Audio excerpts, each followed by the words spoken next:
So the first opportunity that Slipknot had to play with Metallica, I believe, and please correct me if I'm wrong, was 2004, right? Metallica, Lost Prophets. No, actually, before that, we did one show with them at Giant Stadium on Tattoo the Earth. Oh, Tattoo the Earth. Wow, that's right. Yeah. It was, I want to say it was the last big show at that Giant Stadium before they tore it down. Wow. And yeah, it was the first time we met them. Newstead was still in the band. So this was 2000. It was 2000 actually. Right towards the end of Newstead then too. Yeah. Right. Yeah. It was, we were just kind of coming to the end of that cycle with on the first album. So we had already kind of built this thing. We'd gotten to the point where nobody wanted to take us out.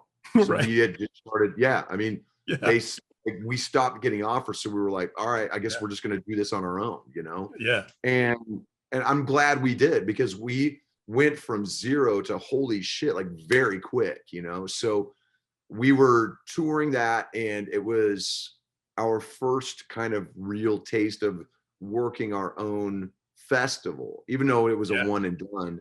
It was interesting enough that we were attracting enough people, especially with having Slayer on it, Seven Dust, like all these other bands that were really amazing. It was a really good time. But there were a couple of markets where we had a headliner above us, one of which was New York, and it was Metallica. They were doing and that's how we were able to get into Giant Stadium. And I can remember meeting, we all got to meet James and Jason like before the show, and we went in and we stole all their beer, because we didn't have any real writer, like we were headlining, but we weren't making any money. Well, this is like what festival promoters will tell you, like if Metallica's playing your festival, it's now a Metallica show. Exactly. Yeah. So we were hanging out. They wanted to meet us. They wanted to hang out, and they were talking to us and shit. And we were so blown away that we were just in the same room with them, right? That I think we just got nervous, and we were like, and they had a whole fridge full of Corona, and we were like, can we have some of those? And they're like, yeah, help yourself. And we took all of them, and we just started slamming them as fast as we could. And they were just watching us like, what the hell is going on? It was a very surreal moment, but they were very, very cool to us. And I'm not really sure if they realized that, we would do more stuff with them down the road and whatnot, but then being picked to support them on that tour in Europe, in 2004, I think. That's the one I'm thinking of, right? Because Lost Prophets. Yeah, it was on Volume 3. Yeah. And we were kind of rebuilding, because we had this massive falling out with our old manager, and he'd kind of bilked us for a lot of shit. So we were kind of starting from scratch on that album. People don't realize that, man. I mean, we went from playing arenas on Iowa to having to start in clubs again on Volume 3, just to rebuild relationships with promoters and truck companies and whatnot. Because that is kind of like some Slipknot hidden history, because people who don't know, your longtime manager now that you've had since way back then was like product manager or something before that, right? On the first product manager, he worked at Roadrunner, and he's actually the one who helped break us. Corey Brennan, who he's the first time I ever saw Corey was on Howard Stern, right? When he came on fighting for Slipknot, like we're talking about how you fight for these bands you love. Right. Yeah. It was great. It was really cool. And he's been with us since day one. So he's one of the few people that we trust because of the prior, shit that went down, So to get picked for that, man, we had no idea. And we had no idea if the Metallica fans would actually embrace us, I mean, opening for Metallica is a lot like opening for Slayer, man. Like, you are either going to win them over or you're not, and luckily we had been in that situation enough times with Slayer to realize that you either go in hot or you're going to get knocked the hell out. So we just took it and ran with it, you know, and we had such a great time. They came and talked to us like almost every show. And then at the end, like the last show of the tour, I want to say it was in Prague.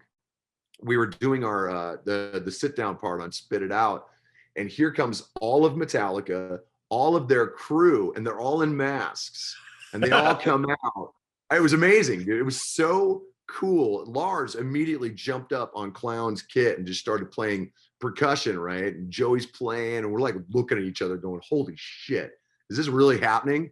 And the whole audience got down, and then everybody jumped up. It's actually on the Voluminal, the DVD. Oh, okay. Yeah, I was going to say, this is like a year before YouTube, so it's not like something everyone sees the next night. Exactly. You know? Yeah. You can see it. You can see it on Voluminal. I believe it's been uploaded to YouTube. I'm sure by now. Yeah. It was. I mean, what people don't realize is that we came off stage and they were there, and they were like, "That was one of the coolest things we've ever been a part of." And for us, I mean, that the only thing we can even say is that it's the equivalent of being knighted if you're British, you know, like it just felt so rad, you know. Totally, dude. Like, it was crazy, dude. But yeah, I mean, and we've been, you know, pretty close ever since, you know. Yeah. Well, and since we're talking about that era too, I know I can't keep you forever, but you know, we mentioned Dave Lombardo. We were talking about Lombardo, Rain and Blood. Right. You know, the one for all the times that Metallica has played with guests and whatever, very rarely is there a drummer that sits in. And then there's the Download Festival where Lars couldn't make it. The band was going to soldier on. And I think for them, you know, Lombardo's like one of their peers, right? Like he's, you know, he's been around as long as them and whatever. And I actually had Lombardo on my Metallica podcast, and he was telling me, he's like, yeah, I love Metallica. I wanted to help him out. He's like, but I only knew the old stuff.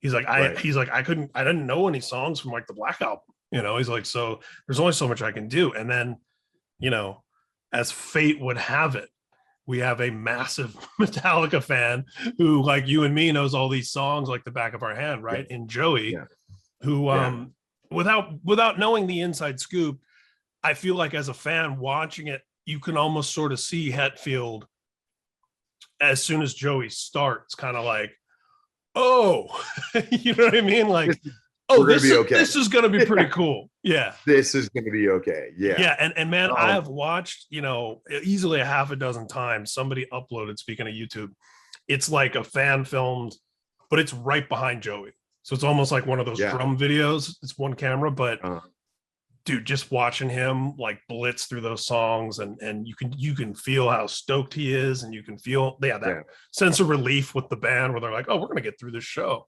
We were back there with him watching it. I think that was my question. Where were you, and how did all this go down? And you know, it was one of our people filming him. That video that's the video I've seen.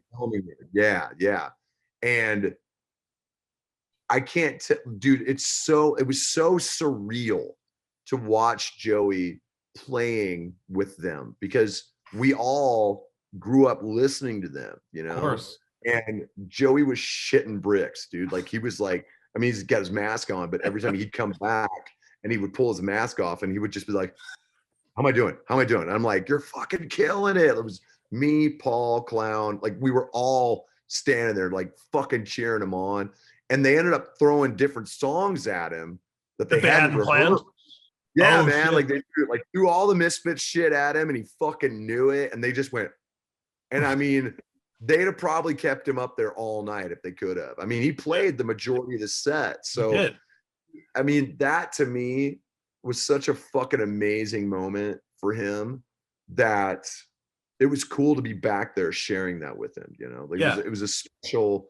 It was a special little fucking, almost like that's the moment you know you've made it. It's like you're seeing this reflection of respect from arguably your biggest influence, your biggest peer, you know, I mean, of everything, like that, them signing off on you like that had to have been fucking massive for him, you know. And I remember him telling me, he was like, it was such a blur that he didn't really remember anything until he watched the video back, you know, like, yeah. And he's right. I mean, that shit can go by like that because you're so fucking into it.